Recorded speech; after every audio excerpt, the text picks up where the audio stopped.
Okay, so I'm about to begin the process of reviewing my partner's paper and providing my in-text commentary. The first thing I'm going to do is take a look at how the paper is formatted. Is it formatted according to accurate MLA style? In this case, we can see that it's an honest attempt, but there are a few mistakes. So then I would go to my comments, insert a new comment, and tell this writer that she's made a good start toward accurate MLA formatting, but that the instructor's last name is spelled incorrectly, as we see here, and that the English 121 course number should be on its own separate line. This person also needs a running header in the top right corner with the last name and page number. I've provided all of that formatting information here in a comment. Next, I move on to read the first paragraph.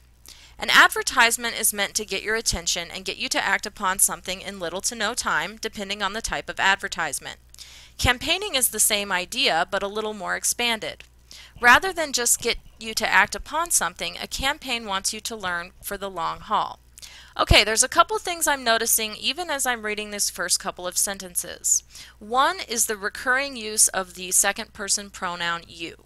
That's a little awkward for me as a reader because I wonder if this writer is talking directly to me or just speaking generally. So I'm going to make a comment that advises this writer to revise those pronouns. Secondly, I'm a little concerned about the kind of general assumptions that this writer is making about advertising in general. I wonder where this writer got that information or how she became such an expert on advertising strategies. So I'm going to make a comment about that here. Where did you get this information? Be sure to cite your source to show the readers where you got the information. Otherwise, it's a little vague, and I think that this writer could probably jump straight into a summary of the advertisement rather than providing this kind of general rhetoric here. Next, we move on to the rest of the paragraph. Dove's Real Beauty campaign is no different. Today I will be discussing the ideas behind Dove's campaign for real beauty, along with the ideas that are mostly not thought about right off the bat.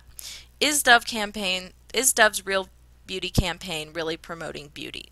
Okay, I find that this phrasing here, today I will be discussing, is a little self-conscious. It's like coming right out and saying what you're about to do rather than just going ahead and doing it. So I'm going to make a comment that that's a little awkward and self-conscious and it could be reworded. I'm also concerned because I'm not exactly sure what she's talking about here, the ideas that are mostly not thought about right off the bat. I'm not really sure what that's referring to, so I'm going to ask this writer to be more direct. I'm not exactly sure yet what this question is doing, so I'm going to go ahead and read the next paragraph. Dove's campaign is a commercial showing young girls with little captions of what they feel insecure about. Throughout the commercial there is a slow song playing sung by children.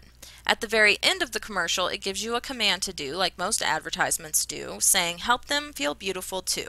There's a website at the end also giving a web address to be able to find more information and donate money.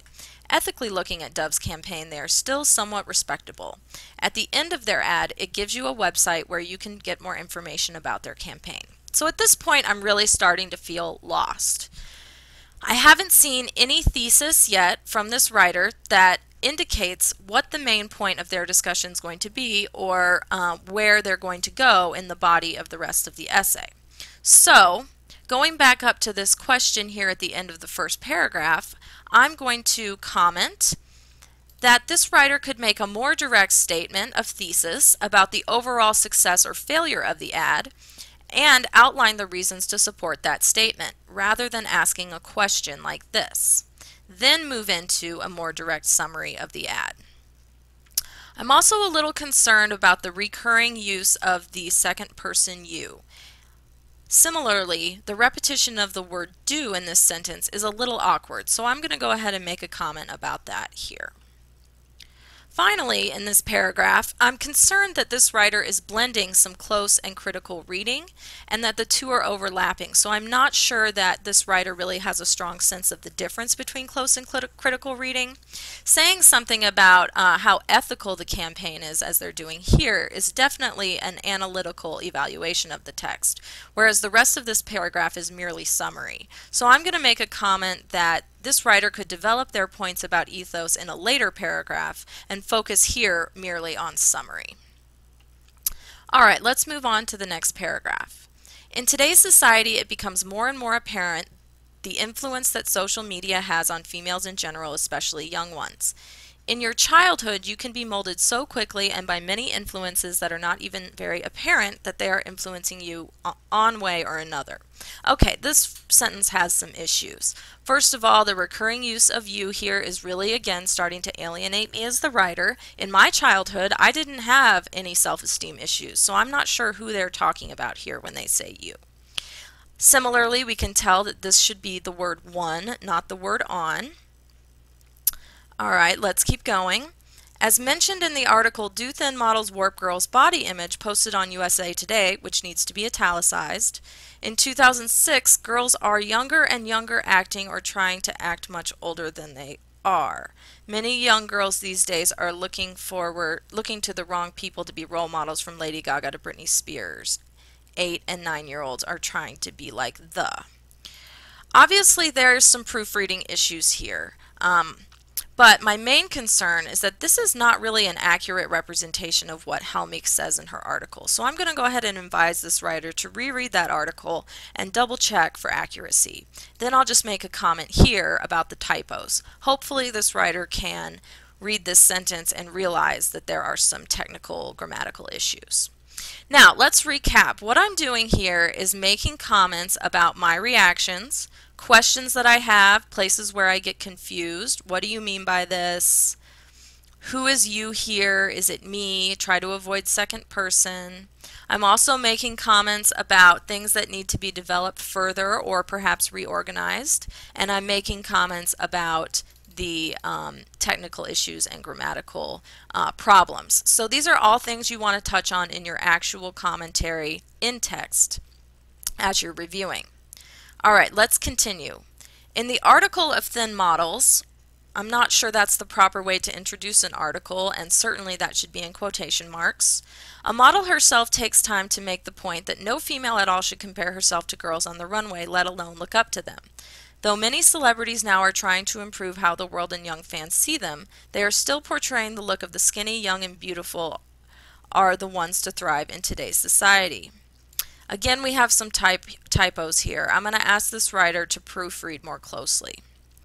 In Dove's ad, it bothers me that there are only physically attractive girls in the commercial.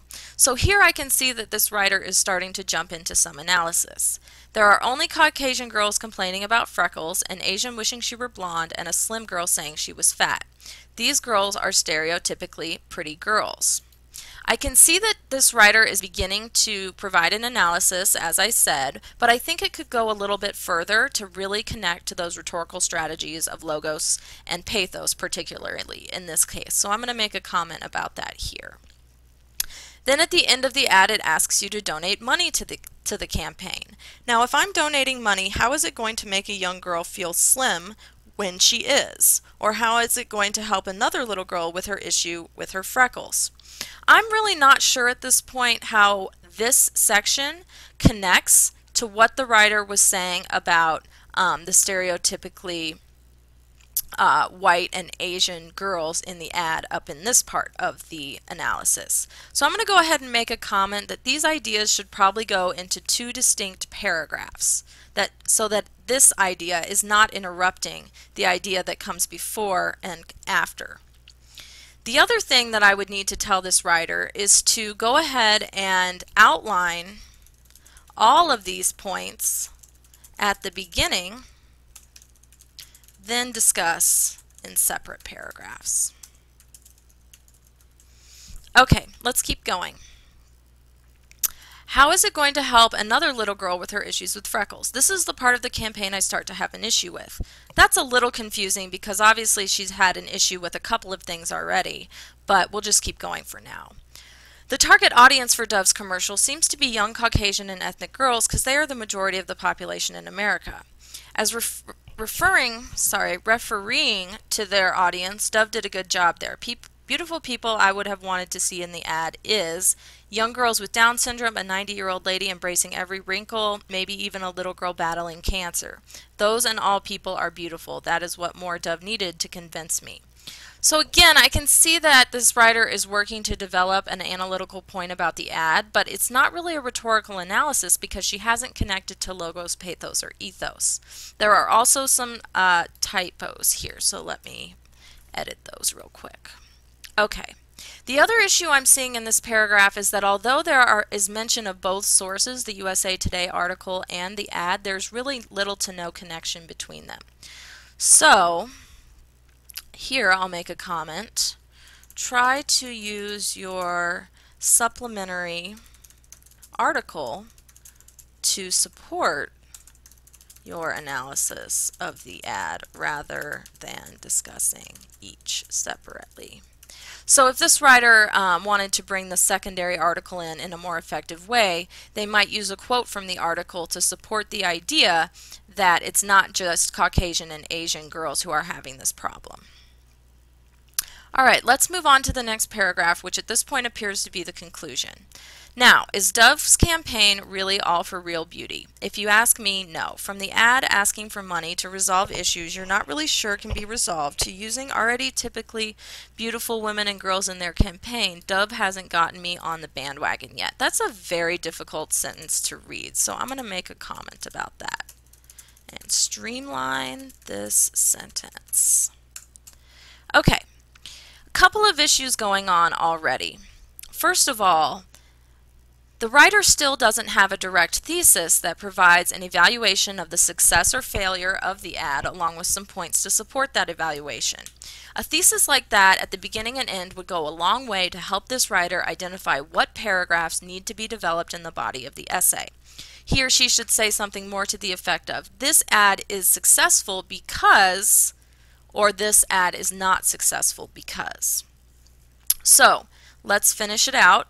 They made a good point ethically and have got your emotions tugging, but have not gotten me to believe they are truly a campaign for real beauty. So this is the first time in the blog that I am starting to see two distinct analytical points outlined, ethics and emotions. However, I think this writer could do more to directly mention ethos and pathos. Also, this all needs to be combined into one comprehensive thesis. The article is successful because they made a good point ethically and have your emotions tugging, but they have not gotten me to believe they are truly a campaign for real beauty, and then maybe a reason to support that. That would give this author 2 or 3 distinct points to develop in paragraphs in the body of the essay. Now, the last thing I'm going to do during my in-text commentary on the analysis is to actually go to the blog itself and see what it looks like. Let me make sure I'm connected to the internet. Now that I'm connected to the internet, I can link directly to the blog and see that this writer has given the blog a header and a title. However, the header and the title are the same. A blog needs to have a header and then a different title for each post, so I'll go make a comment about that. Be sure to give each post a title separate from the header for the overall blog. I'm just going to scroll through quickly. It's got some links. Are those working? Absolutely. However, that's the only link I see. I don't see a link here, so I'll go ahead and make a comment about that as well. Also link to the USA Today article in the actual blog. Okay, so now I've finished step 1. I've gone through and made comments on the draft itself. Let's take a look back at the instructions to see where we go next.